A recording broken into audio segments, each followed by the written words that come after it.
নমস্কার বন্ধুরা, কেমন আছেন? সকলে নিশ্চয়ই খুব ভালো আছেন এবং আগামী দিনে যাতে আপনারা ভালো থাকেন বা সুস্থ থাকেন সেই উদ্দেশ্যে আমি বিভিন্ন প্রকার রোগ ও তার হোমিওপ্যাথি ওষুধ সম্বন্ধে ভিডিও আপলোড করে থাকি আমার এই চ্যানেলের মাধ্যমে। ঠিক সেইরূপ আজকের এই চ্যানেলের মাধ্যমে বা এই ভিডিওর মাধ্যমে বায়োকেমিক চর্মরোগের ব্যবহৃত হোমিওপ্যাথি ওষুধগুলো সম্বন্ধে আলোচনা করব। অর্থাৎ কোন কোন বায়োকেমিক ওষুধগুলো আপনি বিভিন্ন প্রকার চর্মরোগের ক্ষেত্রে ব্যবহার করতে পারেন বা এই ওষুধগুলো ব্যবহার করে বিভিন্ন প্রকার চর্মরোগকে আপনি সারিয়ে তুলতে পারবেন। তবে চর্মরোগটা কেন হয় এবং কোন কোন ওষুধগুলো আপনি ব্যবহার করবেন, কেমন প্রকৃতির লক্ষণ থাকলে বা সেই ওষুধগুলো কোন কোন রোগ সারাতে সক্ষম, সমস্ত কিছু এই ভিডিওতে আলোচনা করার চেষ্টা করব। অতএব যারা প্রতিনিয়ত আমাদের ভিডিওগুলোকে দেখার চেষ্টা করেন, কিছু শেখার চেষ্টা করেন, অবশ্যই করে ধৈর্য সহকারে ভিডিওটাকে সম্পূর্ণভাবে দেখুন, অবশ্যই উপকারে লাগবে। তো বন্ধুরা, এই যে স্কিন ডিজিজ অর্থাৎ চর্মরোগ, এই চর্মরোগটা একটা মারাত্মক ব্যাধি। এর কারণ বা লক্ষণ কিন্তু বহুমুখী হতে পারে, যেমন ব্যাকটেরিয়া, ফাঙ্গাস, পরাভূত, জান্তব এবং ভাইরাসের সংক্রমণ হতে পারে। ব্যাকটেরিয়াজনিত ঘটিত কারণে চামড়া রোগের যে পজিটিভ কক্কাইস অর্থাৎ ক্যাকটাস কক্কাই নামক এক প্রকার যে ব্যাসিলাস, এই ব্যাসিলাস জনিত কারণে ফোঁড়া, কার্বঙ্কল, ইরিসপেলাস, আপনার ইম্পিটিগো, নক্কুনি, অ্যান্টিপ্লাজমা ইত্যাদি যে অন্তর্ভুক্ত যে চর্মরোগগুলো, এগুলো কিন্তু দেখা যায় বেশিরভাগ। তো চামড়া ব্যাকটেরিয়াল ইনফেকশন অনেক ধরনের হতে পারে, আবার জীবাণু জড়িত থাকতে পারে। তবে সাধারণভাবে ব্যাকটেরিয়া ইনফেকশন যেমন স্টেপটোকোকাস, এই ব্যাকটেরিয়া দুটো কিন্তু সবথেকে বেশি দায়ী। আর এদের কারণেই কিন্তু সুপারফেশিয়াল বা ডিপ ইনফেকশনযুক্ত যে চর্মরোগগুলো সেগুলো কিন্তু হতে দেখা যায়। আবার কখনো কখনো জীবাণু দ্বারা যে স্কিন ইনফেকশান, এটাও হতে দেখা যায়।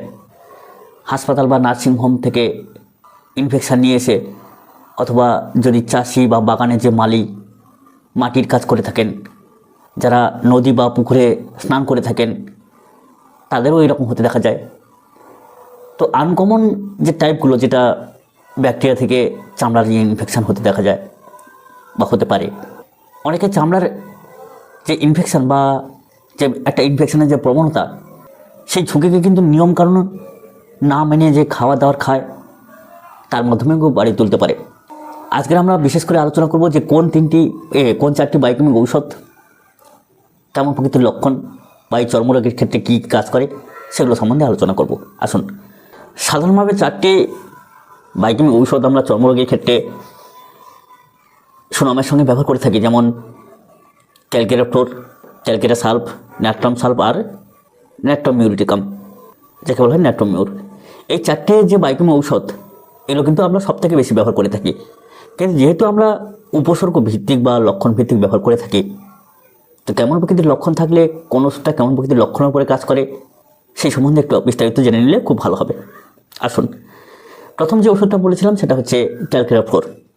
কেমন প্রকৃতির লক্ষণ বা কোন কোন রোগের উপরে কাজ করে, বিশেষ করে দেখবেন যে যাদের ক্ষতের ধারগুলো খুব শক্ত, আমরা জানি ক্যালকেরাফ্লোর যেখানে তত দৃঢ় হবে, শক্ত হবে, মোটা হবে, সেখানে তত বেশি কাজ করে। টিস্যুর উপর যে একটা নালি ক্ষত তৈরি হয়, ফাটা ক্ষত তৈরি হয়, কারণ চামড়াটা মোটা হয়ে যায় বলে সেখানে ফেটে যায়, আবার সেখানে একটু পুঁজ জমে যায়, ফোলাভাব আসে, সেখানে কিন্তু তত বেশি কাজ করে এই ক্যালকেরাফ্লোর। যেমন আঙুল হাড়া, নখকুনি, সেখানে চামড়ার যে সাদাটে ভাব বা হাতের পাতা ফেটে যাওয়া, আমরা জানি যে গোড়ালি ফেটে যাওয়া, হাতের পাতা ফেটে যাওয়া, ফরস্কিন ফেটে যাওয়া, মানে পুরুষদের যে একটা চর্মরোগ হয় লিঙ্গে, যাকে বলা হয় বেলানাইটিস, সেখানে কিন্তু অবশ্যই করে এই ওষুধটা দারুণ কাজ করে।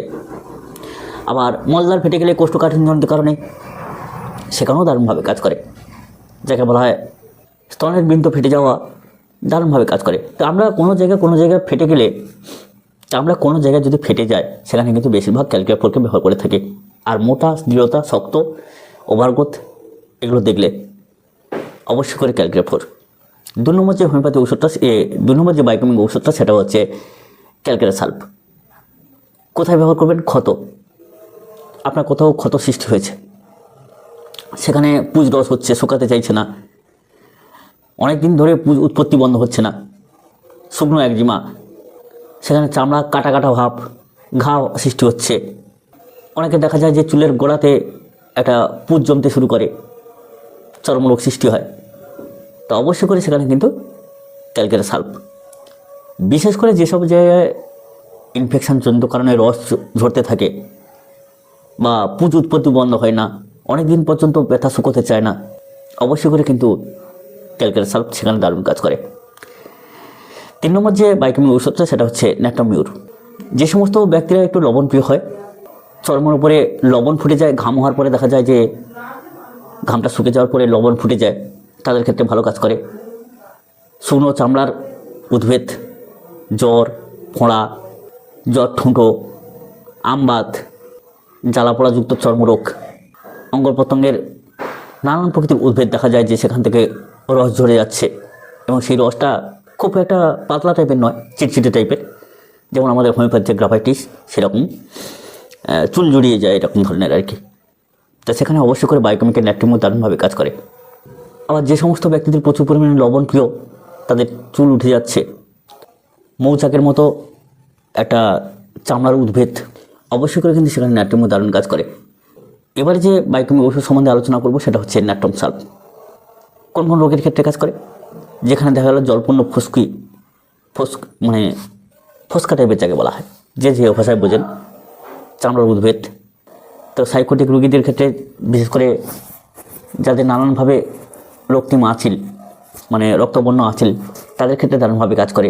এছাড়া জন্ডিস টাইপের যাদের রোগটা, যদি এমনই দেখেন যে জামা কাপড় পরে আছেন, কোনো প্রকার চুলকানি নেই, কিন্তু জামা কাপড় খুললেই সেরকম চুলকানিটা বৃদ্ধি হয়ে যায়, তো এইরকম যদি লক্ষণ থাকে সেখানে আরও দারুণভাবে কাজ করে। বিশেষ করে ত্বকের যে চর্মরোগ, সেখান থেকে যদি হলদে বর্ণের রসটা নির্গত হয়, রসটা খুব চিটচিটে এবং চিটচিটে না হলেও যদি হলুদ বর্ণ দেখতে পান, তো আমরা জানি পিত্তপ্রধান ব্যক্তি, তাদের ক্ষেত্রে যেহেতু ন্যাট্রাম সালফ বেশি কাজ করে, তো পিত্তপ্রধান ব্যক্তিদের দেখবেন কোনো চর্মরোগ হলে সেখানে হলুদ বর্ণ রসটা বেশি নির্গত হয়। সবসময় যে একই রকম লক্ষণ হতে হবে এমন কোনো কথা নেই, কিন্তু কোনো চর্মরোগ থেকে যদি এরকম হলুদ বর্ণের রস নির্গত হয়, সব থেকে বেশি কাজ করে। সে আমবাত হতে পারে, জ্বালাযুক্ত কোনো চর্মরোগ হতে পারে, যে প্রকার চর্মরোগ চুলকানি হোক না কেন। এছাড়া কোনো জায়গায় ফসকা টাইপের হয়ে গিয়ে সেখানে জল জমে গেছে, সেখানেও দারুণভাবে কাজ করে। বিশেষ করে যাদের আঁচিল হয়ে গেছে, পুরানো নালি ঘা, সেখানে জল জমে আছে, চারিদিকে ফোলা ভাব, তাহলে অবশ্যই করে সেখানে কিন্তু ন্যাট্রাম সালফ। তো ন্যাট্রাম সালফ আমাদের জল যেহেতু শোষণ করে, তো কোথাও যদি জল জমে ফুলে ওঠে, ফসকা ওঠে, ন্যাট্রাম সালফ সেই সব চর্মরোগের ক্ষেত্রে দারুণ কাজ করে। আর রসটা হলুদ বর্ণ হলে আর কোনো কথা নেই। আপনারা এমনই করতে পারেন যে কোনো রোগকে সঠিকভাবে নির্বাচন করতে পারেন না, আমাদের বায়োকেমিকে মিশ্র পদ্ধতিও চলে ভালো। তো আপনার 4টে বায়োকেমিক ঔষধকে একসঙ্গে মিশিয়ে একটি করে একসঙ্গে 4টে ট্যাবলেটও খেতে পারেন একই শক্তির। যদি 6X খান তাহলে 6X, ন্যাট্রামিউর একটা নিলেন, ক্যালকেরিয়া ফল একটা নিলেন, ন্যাট্রাম সালফ একটা নিলেন, আবার ক্যালকেরিয়া সালফও একটা নিলেন। এরকম 4টে ট্যাবলেট সকাল দুপুর বিকাল রাত্রে 4টে টাইম খান গরম জলের সঙ্গে, অবশ্যই উপকার পাবেন। তো বন্ধুরা, এইরকম লক্ষণ মিলিয়ে যদি বায়োকেমিক ওষুধগুলোকে প্রয়োগ করা যায়, তো অবশ্যই আমরা দেখেছি অনেকটা পরিমাণে কাজ হয়। আর যেরকম লক্ষণ বললাম সেরকম লক্ষণ যদি আপনার মিলে থাকে, তাহলে আপনি যে কোনো একটা সিঙ্গেল ওষুধ নির্বাচন করে নেবেন। সেই সিঙ্গেল ওষুধ যে কোনো যে একটা ওষুধ, ধরুন ন্যাট্রামিউর খেলে আপনি ন্যাট্রামিউরের লক্ষণ আপনার মিলে গেল, আপনি সেই 4টে করে ট্যাবলেট সারাদিনে 4 বার করেই খাবেন। এরকম 10-15 দিন খেলে অবশ্যই করে উপকার বুঝতে পারবেন। আর যদি ওষুধটা আপনার শরীরের মধ্যে সাপোর্ট করে যায়, তাহলে অবশ্যই করে সেটাকে 15 দিন কিংবা 1 মাস পর্যন্ত সেবন করতে পারেন রোগটাকে সম্পূর্ণ নির্মূল করার জন্য। যাই হোক, এরকম আমরা শিক্ষার পারপাসে যে সমস্ত ভিডিওগুলোকে আপলোড করে থাকি, যে সব বিষয়গুলো নিয়ে, আপনার ভিডিওগুলোকে দেখতে থাকুন। আগামীতে যে ভিডিওগুলো আসবে সেগুলোকেও একটু নজর দিন আর খাতায় নোট করতে থাকুন। সুস্থ থাকুন, ভালো থাকুন, নমস্কার।